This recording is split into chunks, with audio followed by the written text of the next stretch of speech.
Hey everyone, I'm Daniel Barnes and I'm going to be talking to you today about 10 beard mistakes that I've been guilty of in the past.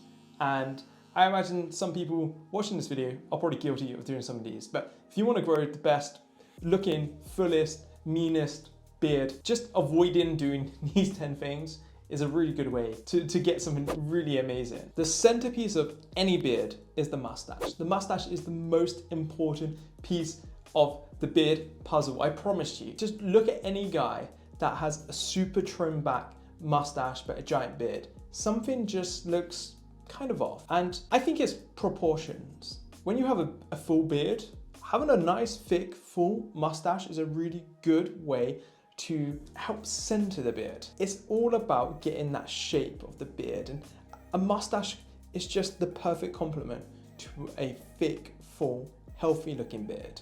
As soon as you trim it back, and I've been making this mistake even in the last year, just the last few months, I trimmed this mustache back. You know, it was getting to the point of curling, looking awesome. I was like, do you know what, I'll just take a little bit off the sides, or I'll just shape it here. Before you know it, it's gone. So don't over trim the mustache if you want a healthy, full looking beard. And then we're gonna move on to the neck beard. The neck beard is a bit contentious with beardsmen across the world, but here's my general guidance. If you're growing a long beard, and I think I'm currently growing a long beard, I'm not setting any goals to it, but you can't see my neck. My beard comes down just to a point where you can't see my neck. So why do I need to trim my neck beard? I simply don't. So for anyone wondering what the neck beard is, it's the hair just here, just here. It's the hair that supports the rest of the beard. It's the foundation. So you have your beard is kind of complex in many ways. You have it growing on your chin, your cheeks, and under your chin, and then on the neck. And the neck and the hair under the chin kind of support the hair coming down from the cheek. And if you take all the weight out of the beard, you take all of the supporting structure out of the beard, and you just rely on your cheek growth, you're just gonna have a beard that kind of just blows around, looks a bit wispy, doesn't look overall too healthy. So avoid trimming the neck beard. And if you do want to trim it, just look like I'm doing right now. Look at this camera, look at you, get your camera out, have a look at it, or look in the mirror, man, those wonderful inventions before smartphones. And like, if you're staring at it and your neck beard is coming up like under here, then maybe trim it back. But if you can't see it, you don't need to trim it. And if you do see it, just take it off so that you can only just not see it here, right? Like, you don't want to take too much off.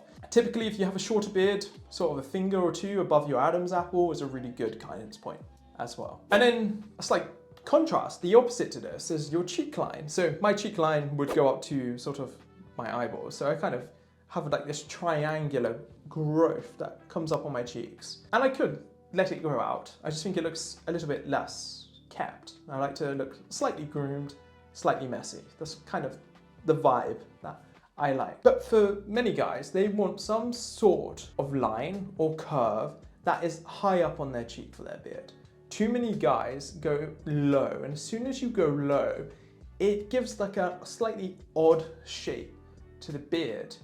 Not to mention, you then have so much maintenance to do to upkeep the overshaved part of your cheek.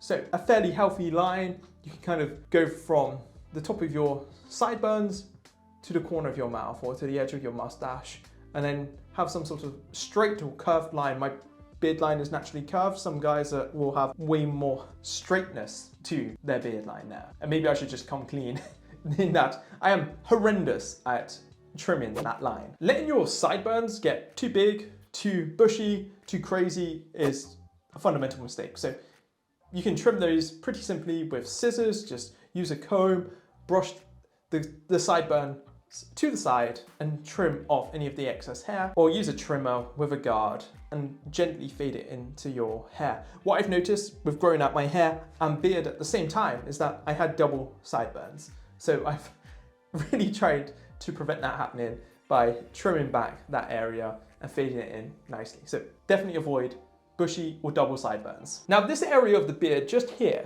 the side beard, you're growing your beard out, you do not want to be taking this length out. Because, and like, I think Beard is a very good example of this. He's got a very long beard, that guy. Like, very long beard. But that beard would be nowhere near as long if he was taking all the length out of here. It'd be a very narrow beard. If you look at his face, it comes out a bit and then down. So fundamentally, like the Neckbeard, that gives support, that gives structure, the Sidebeard, also as the beard gets bigger and longer, gives a very good structure to have a long beard style. So don't get rid of it and leave it alone. Using beard oil correctly is the most important thing. Beard oil is my absolute favorite product. It never used to be the case. I've always been a big beard butter fan, but beard oil over the last 2 years has pretty much been my go-to. And I'm only using one beard oil pretty much every day, which is Bulldog. It's, guys, oh, it's amazing. £3.50 from Amazon, incredible. What beard oil is there to do is to replace the oils that you've lost in your skin or to which your skin is now struggling to produce because you've got so much hair coming out of it. So you've probably heard of the term beard druff, which dandruff for your beard, dry skin under the beard. And it's probably because you're not getting enough beard oil to your skin. So upon application of beard oil, don't just rub it into your hair, don't just put it into the palms of your hand and just rub it onto the surface. Get it into your fingertips, get those fingertips all the way through to your skin, gently exfoliate. That's how you do it every single day.